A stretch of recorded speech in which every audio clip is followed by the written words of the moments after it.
수강생 여러분 안녕하세요. 지난 시간에는 김정념 선생이 어린 시절부터 피폭을 경험하였음에도 극적으로 살아남아 한국은행에서 활약하던 시기까지를 살펴보았습니다. 이번 시간에는 김정념 선생이 재무부와 상공부에서 차관으로서 활약하던 시기에 대해 말씀드리겠습니다. 김정념 선생은 한국은행의 외국 유학 지원 프로그램의 도움을 받아 1958년 초 미국 클라크 대학으로 유학을 떠났습니다.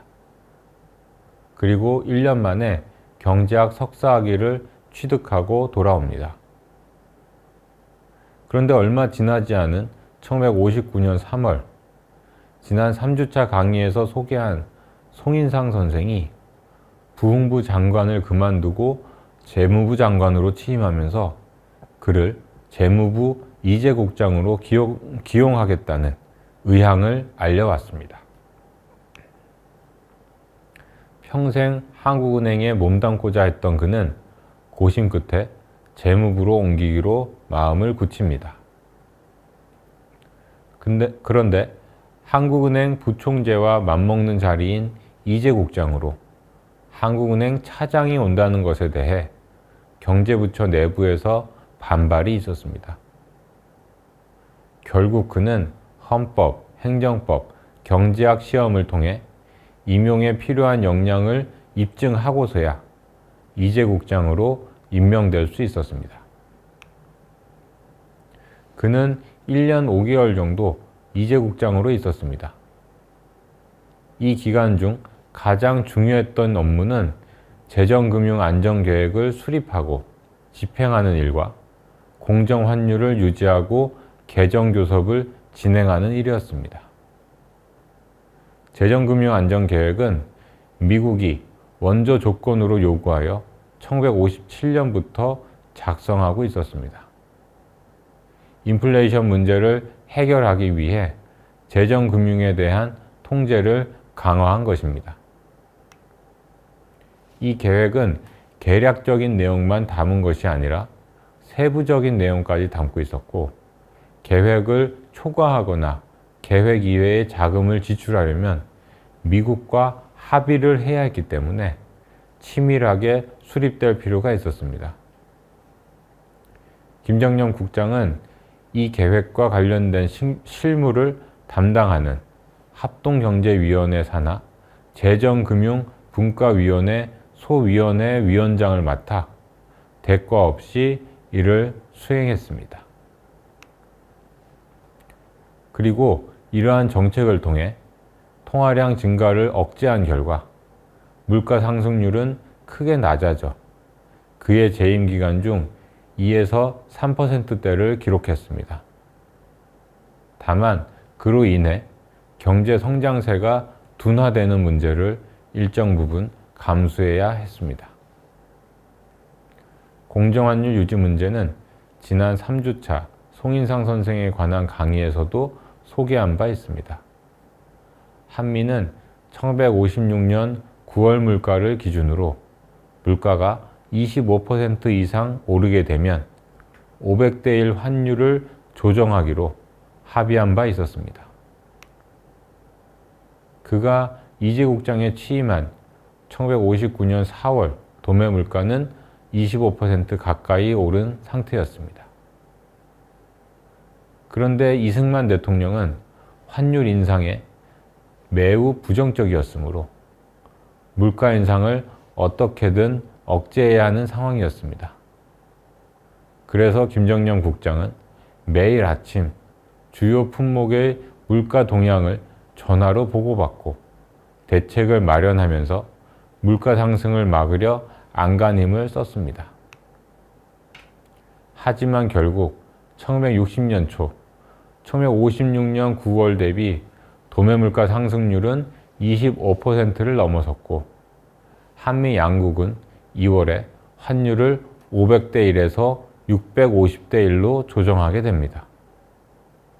앞서 말씀드린 대로 물가 상승률을 2에서 3%대로 크게 떨어뜨렸기에 환율 조정 시점을 꽤 늦출 수 있었던 것입니다. 김정년 국장은 4.19 혁명 이후 민주당 정권이 들어서자 사임한 뒤 한국은행으로 복귀했습니다. 그리고 중앙정보부에 자문위원으로 파견을 나가 있던 1962년 초 최고회의 재경위원 유원식 장군이 참고하겠다며 통화개혁 관련 보고서 작성을 요청해 왔습니다. 보고서를 제출하자 유원식 장군은 이번에는 구체적인 안을 기안해 보라고 요청해 왔습니다. 경제개발 5개년 계획 수행에 필요한 산업 자금을 조달하기 위해 통화개혁이 필요하니 그 안을 만들어 달라는 것이었습니다. 통화개혁 과정에서 예금을 동결해 산업 자금으로 돌리겠다는 것이었습니다. 5월 초순에 완성된 안을 제출하자 유원식 장군은 이번에는 최고회의 의장 공간에 가서 박정희 의장 등이 모인 자리에서 설명해 줄 것을 요청해 왔습니다. 그래서 그는 5월 17일 공관에 가서 직접 설명을 하였습니다. 이 자리에서 그는 보고서 내용을 발표하면서 산업자금 조달을 위해서 통화개혁을 하는 것에 대해 부정적인 입장을 피력하고 그럼에도 추진한다면 미국 원조 당국과의 충분한 사전 협의가 필요함을 강조했습니다. 그러나 통화개혁은 그가 보고서 작성을 요청받기 전에 이미 시행하기로 결정되어 있던 사안이었습니다. 새로운 은행권이 이미 영국에서 인쇄되어 그가 최고회의 의장 공관을 찾아간 바로 다음 날인 5월 18일 부산항을 통해 들어올 예정이었던 것입니다. 1962년 6월 10일과 16일 2단계에 걸쳐 통화개혁이 단행되었습니다.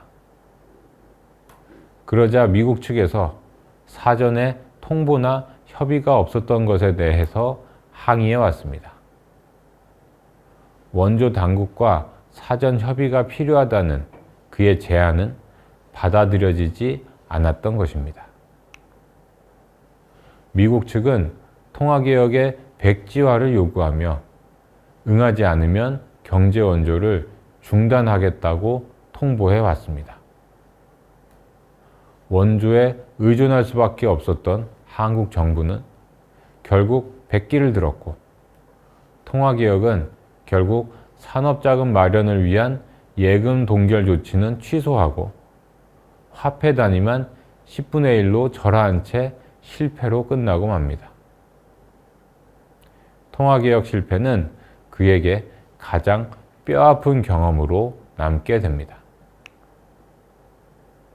통화개혁 직후 그는 재무부 차관으로 발령됩니다. 그리고 이를 계기로 그는 18년간 몸담았던 한국은행을 떠나게 됩니다. 재무부 차관은 한국은행 운영을 감독하는 금통위의 당연직 대리위원이었으므로 한국은행 직원 신분을 갖는 것이 온당치 못하다고 판단했기 때문입니다. 그는 재무부 차관으로 1년 정도 있었습니다. 이 기간 그가 주로 한 것은 통화개혁 실패와 증권 파동을 수습하는 일이었습니다. 이 중에서도 특히 어려웠던 것이 증권 파동의 사후 수습이었습니다. 증권 파동을 간단히 말씀드리면 1962년 투기성 거래가 벌어지면서 증권시장이 과열되고 주가가 급등하다가 폭락한 사건으로 많은 투자자들이 스스로 목숨을 끊는 등 심각한 사회적 파장을 불러왔습니다. 김정년 차관은 1년 동안 김세련 장관, 민영훈 이재국장 등과 함께 증권거래법을 개정하고 공영제 한국증권거래소를 여는 등의 조치를 통해 증권 파동을 수습해 갔습니다. 그리고 상황이 어느 정도 마무리되자 차관직을 사임했습니다. 재무부 차관에서 물러난 그는 학계로 가고자 했습니다. 그러나 1964년 연세대 교수로 부임하고자 준비하던 중 상공부 차관으로 발령을 받습니다. 제안을 해봤자 그가 고사할 것을 안 장기영 부총리가 밀어붙여서 발생한 일이었습니다. 이로 인해 학자로서 제2의 인생을 시작하려던 그의 계획은 물거품이 되고 말았습니다. 상공부 차관으로서 1년 7개월 동안 재직하면서 그가 박충훈 장관의 신임 하에 가장 역점을 두고 추진한 것은 수출 주도형 공업화였습니다. 협소한 국내 시장의 포화 상태 등을 고려할 때 수출 지향 공업화로의 전환이 시급하다고 판단했기 때문입니다. 이와 함께 지난 1주차 강의에서 말씀드린 것처럼 1963년부터 공산품 수출이 호조를 보이자 자신감을 얻게 된 것도 수출 주도형 공업화를 추진하게 된 중요한 배경이라고 할 수 있겠습니다. 그러나 당시에는 수입 대체 공업에 대한 보호 정책이 이루어지고 있었고, 이러한 상황에서는 수출 증대를 도모하기가 어려웠습니다. 수출을 늘리는 것보다 수입 대체에 주력하는 것이 이익이 되는 구조였기 때문입니다. 김장겸 차관은 이러한 문제를 해결하기 위해서는 환율과 금리를 현실화하고 수입을 자유화하며 관세를 낮추는 등의 시장 자유화 정책을 추진할 필요가 있다고 판단하고, 상공부가 추진할 수 있는 부분에 대해서는 적극적으로 추진해 갔습니다. 구체적으로 말씀드리면 그는 수출입 링크제를 폐지해 갔으며, 그가 부임할 당시 거의 없었던 자동 수입 승인 품목의 비중을 1965년 말까지 62.5%로 끌어올렸습니다. 또 수입 쿼터 품목을 대폭 폐지하고 수출 보조금 지급 제도도 폐지하였습니다. 이와 함께 수입 승인 방식도 포지티브 리스트 방식에서 네거티브 리스트 방식으로 바꾸기 위해 힘썼습니다. 이러한 변화는 이후 그가 상공부 장관을 그만두고 재무부 장관으로 있던 1967년 7월 실현되었습니다. 아울러 환율과 금리를 현실화하는 조치도 단행했습니다. 이러한 자유화 정책과 함께 수출 산업 육성을 위한 정책도 도입했습니다. 그 가운데 가장 중요한 것은 수출 특화 산업을 선정한 것입니다. 국제 분업상의 우위, 국제 수지 효과, 고용 유발 효과, 그리고 다른 산업의 파급 효과 등을 고려해 생사류, 면직물, 합판, 의류, 피혁 제품, 라디오 및 전기기기 등 13개의 품목을 선정하고 여기에 자금과 기술을 중점 지원하기로 한 것입니다. 이 가운데 다수의 품목은 한국의 수출 주력 상품으로 발돋움하게 됩니다. 이처럼 수출 지향 공업화로의 전환을 모색했기에 상공부 차관으로 재임하면서 그가 가장 뿌듯해했던 때는 아마도 수출 1억 달러를 돌파한 1964년 11월 30일과 그해 수출 목표 1억 2천만 달러를 달성한 12월 31일이 아닐까 싶습니다. 그의 회고록에서 당시 그가 느꼈던 감격이 어느 정도였는지에 대해 이렇게 이야기하고 있습니다. 1964년 12월 31일 저녁 늦게까지 수출 통계 숫자를 집계해 수출 목표 1억 2천만 달러 달성에 막대한 관심을 가지고 있던 박 대통령에게 직접 전화로 목표 돌파를 보고했다. 박 대통령으로부터 전 직원에 대한 위로와 격려의 말을 듣고 통행 금지가 거의 가까워 기가했을 때의 그 성취감을 그 후로도 가끔 되새기고는 한다.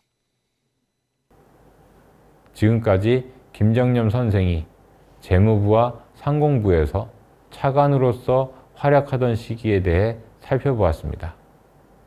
다음 시간에는 김정념 선생이 재무부와 상공부에서 장관으로 있던 시기의 활약상에 대해서 살펴보겠습니다.